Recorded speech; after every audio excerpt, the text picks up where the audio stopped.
Welcome to Poll Watch, our weekly look at polling data and survey research on the candidates, voters and issues that will shape the 2020 election. Former Vice President Joseph R. Biden Jr.'s presidential campaign has been defined by what it's not as much as by what it is. He hasn't made waves with big-ticket policy proposals, and he has mostly avoided skirmishing with his Democratic rivals. And so, 9 months into his campaign, Mr. Biden is in a remarkably similar position to where he was when he began. He's the presumptive frontrunner, despite a lack of agenda-setting plans or breathless enthusiasm from supporters. Poll results can help us understand why. For one thing, Democratic voters appear to want a candidate who they think has a good chance of beating President Trump more than one whose policy views sync up perfectly with their own. In a Monmouth University poll last month, this question was put to likely Democratic primary voters nationwide: would you prefer a strong nominee who could defeat Mr. Trump, even if you disagree with that candidate on most issues, or a candidate with whom you see eye to eye, but who would have difficulty overcoming the president? Almost twice as many respondents chose the candidate with a better chance of winning. Polls suggest that Mr. Biden's support is built largely on these very voters, who are seeking an experienced leader to reverse the Trump administration's policies. In a CNN poll last month, 40% of likely Democratic voters who responded said they thought Mr. Biden would be the strongest candidate against Mr. Trump. Only 16% pointed to Senator Bernie Sanders of Vermont, Mr. Biden's closest rival. Democrats across demographics tend to agree that beating Mr. Trump is the main priority. As a result, Mr. Biden has built a remarkably broad coalition of voters, with support cutting across race, gender and educational background. But a degree of insecurity still lingers. The former vice president has faced strikingly few challenges from his rivals or from debate moderators in recent months, a boon to his candidacy that could evaporate if his opponent's tactics changed. A core part of his support has never been driven by enthusiasm for him, it's driven by a sense that he's the safe choice, said Patrick Murray, the director of the Monmouth University Polling Institute. Unlike Sanders, whose core support is very much gung-ho for him and knows what they signed up for, Biden's supporters are looking for the strongest candidate, Mr.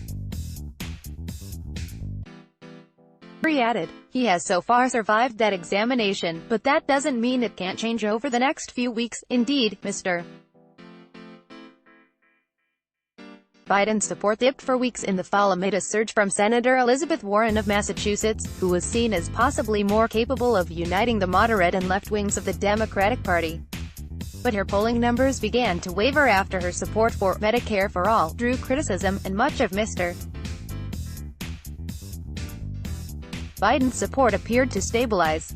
Democratic voters have grown more liberal over the past 2 decades, but moderates now feel more alienated from an increasingly ideological Republican Party than they did a generation ago. As a result, moderate voters still tend to lean Democratic, and they make up a big enough share of the party to play a decisive role in choosing its nominee. You have a lot of Democrats who are not beholden to an ideological position but feel comfortable with him, Mr. Murray said of Mr. Biden. They're coming from all walks of life. About as many women support Mr. Biden as do men, and he is the most popular candidate among black Democratic voters, a key constituency, particularly in the primaries. Mr. Sanders has encroached on that lead, however, and now trails by less than 10 points among African-American voters and other non-white voters, according to some national polls. Just as crucially, Mr. Biden's numbers are as strong among white voters without college degrees as they are among those with a higher education. That puts him at a distinct advantage over Ms. Warren and Pete Buttigieg, the former mayor of South Bend, Indiana, 2 of his strongest opponents. And while Mr. Biden's supporters tend to be slightly more moderate than other candidates' backers, they are generally paying attention to the same issues. They are most likely to list healthcare as their main policy concern, with climate change second, according to a Quinnipiac University poll released this week. Those results are consistent with the party's voters at large. Mr. Biden has also benefited from the fact that Democrats are far more likely than Republicans to be looking for a leader with solid political experience, according to a multi-level analysis of voter preferences published this month by Monmouth. Mr.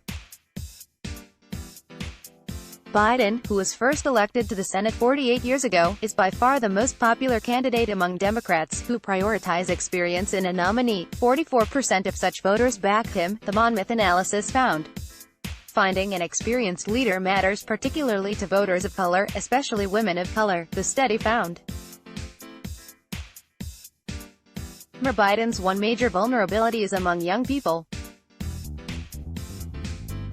Polls of Iowa, New Hampshire and the nation at large consistently find him polling below 20% among voters under 50, and if he does not rack up decisive victories in the earliest voting states over the coming 2 months, he could be vulnerable to the growing challenge of Michael R. Bloomberg, the billionaire former mayor of New York City, who entered the race in late November and is not competing in the earliest states. Polls show that Mr. Bloomberg is strongest among older voters, black people and moderate or conservative Democrats, all crucial elements of Mr. Biden's coalition. Let's block ads. Why?